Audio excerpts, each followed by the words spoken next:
अस्सलामुअलैकुम and welcome to my channel. आज हम इस वीडियो में सुपरनेटेड मैन के बारे में बात करेंगे। मैं आपके साथ इसकी समरी भी शेयर करूंगी। सबसे पहले सुपरनेटेड मैन ये होता क्या है, इसका मतलब क्या है? इसका मतलब है कि एक इंसान को फोर्सफुली रिटायर किया जाए।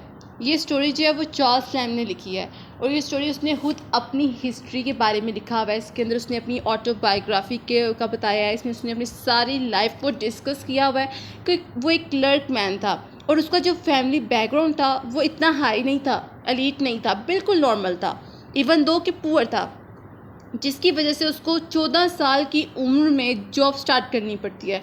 From that time to till his retirement उसने अपनी ज़िंदगी के 36 साल ऑफिस में काम किया और वहाँ जो उसकी रूटीन थी वो बताता था कि मेरी लाइफ में कोई भी एक्टिविटी नहीं थी।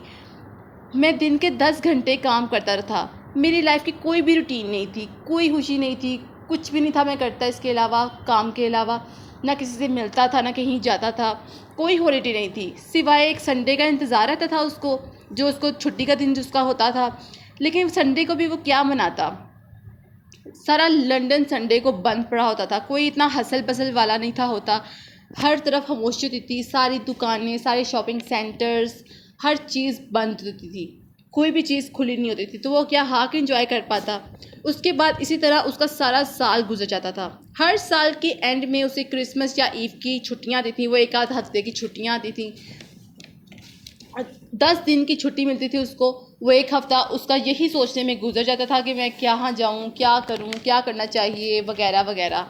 यानी वो इन्हीं सोचे में उसकी सारी ज़िंदगी गुजर जाती है। वो यही सोचता था कि मैं अगले साल वही रूटीन रहेगी उसकी, अगले साल भी उसको ऑफिस जाना पड़ेगा, उसे ही रूटीन रहेगी, सारी ज़िंदगी मेरी ऐसी ही गुजर जाएगी। वो बहुत ज़्यादा तंग आ चुका था इस चीज़ से, वो अपनी लाइफ से बहुत ज़्यादा थक चुका था। वो अब बहुत ज़्यादा फेटअप हो गया हुआ था। एक बार वो ऐसे ही अफसुर्दा बैठा हुआ था। उसका सीनियर जो कलीग था उसने उससे पूछ लिया कि क्या हुआ है। तो उसने उसके दिल में जितना भी गुबार था वो सारा उसने उसके सामने रख दिया कि मैं अपनी ज़िंदगी से बहुत ज़्यादा तंग हूँ, मैं इस जॉब से बहुत ज़्यादा तंग हूँ, मैं नहीं करना चाहता ये जॉब, मैं थक गया हूँ, मैं मेंटली तौर पे बहुत ज़्यादा डिस्टर्ब हूँ, मैं ये इस ज़िंदगी से, इस तरह की ज़िंदगी से बहुत थक गया हूँ कि मैं कुछ भी नहीं कर सकता, मैं तंग आ गया हूँ उस चीज़ से। एट द एंड क्या होता है, फिर क्या होता है कि उसका जो कुलीग होता है ना, सीनियर कुलीग, वो उसको थोड़ा सा हौसला देता है, उसको बिल्लाता है कि ठीक है। फिर वो नॉर्मल हो जाता है थोड़ी देर के लिए। फिर वो सोचता है कि मैंने ये क्या कह दिया, मुझे इस तरह से नहीं था कहना चाहिए उसे, मैं क्या अपनी जॉब से बहुत ज़्यादा तंग हूँ, ये वो बहुत ज़्यादा रिग्रेट करता है इस चीज़ से। इसी तरह हफ्ते गुजर जाते हैं। फिर एक दिन उसे ये कहा जाता है कि आज आपको ऑफिस में ज़्यादा देर के लिए रुकना पड़ेगा। वो सोचता है कि शायद पता नहीं मुझे नौकरी से निकालने लगी हैं या कुछ करने लगी हैं। वो बहुत डर जाता है, उसका दिल धक धक कर रहा होता है। फिर क्या होता है कि वो देखता है कि सब लोग स्पीचेस कर रहे होते हैं, सब अपनी जॉब्स के बारे में बता रहे होते हैं कि हमें इतनी सैलरी मिली, ये हुआ, वो हुआ, ये सब कुछ।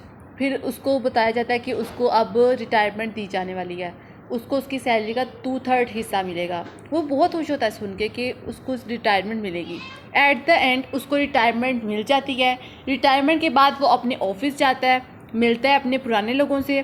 फिर वो देखता है कि जो उसकी चेयर है ना, उसकी जगह पे अब कोई और बैठा हुआ है और वो काम कर रहा है। लेकिन अब ये था कि वो बहुत ज़्यादा खुश था। वो अपनी लाइफ में वो सब कुछ कर सकता था जो वो करना चाहता था। वो चर्च जाता था, वो जाना चाहता था। पहले वो संडे टू संडे जाता था, लेकिन वो किसी भी दिन चला जा सकता था, क्योंकि अब उसे रिटायरमेंट जो मिल गई हुई थी। वो आराम सुकून से लोगों की मदद कर सकता था, जो लोग बीमार थे। अब वो हर काम कर सकता था जो वो करना चाहता था। वो लोगों की मदद करना चाहता था, वो अपने दोस्तों का हाल पूछने जाना चाहता था, वो गरीबों की मदद करना चाहता था। वो सब कुछ कर सकता था जो वो करना चाहता था। अब वो क्या करता था कि अब वो अपनी ज़िंदगी से बहुत ज़्यादा खुश था। वो बुक्स पढ़ता था, वॉक के लिए सुबह जाता था, लोगों की मदद करता था। अब जो कि उसकी आज़ादी मिल चुकी थी, तो वो सोचता था कि मैंने पहले क्यों नहीं रिटायरमेंट ले ली। काश मैंने पहले रिटायरमेंट ले ली होती तो मैं पहले से ही अपनी ज़िंदगी जो है ना वो सुकून से बसर करने लग जाता। सो दिस इज़ द छोटी मोटी summary of superannuated man. I hope कि आपको समझ आ गई होगी। अगर आपको वीडियो पसंद आई हो तो प्लीज़ लाइक और सब्सक्राइब ज़रूर करें। शुक्रिया।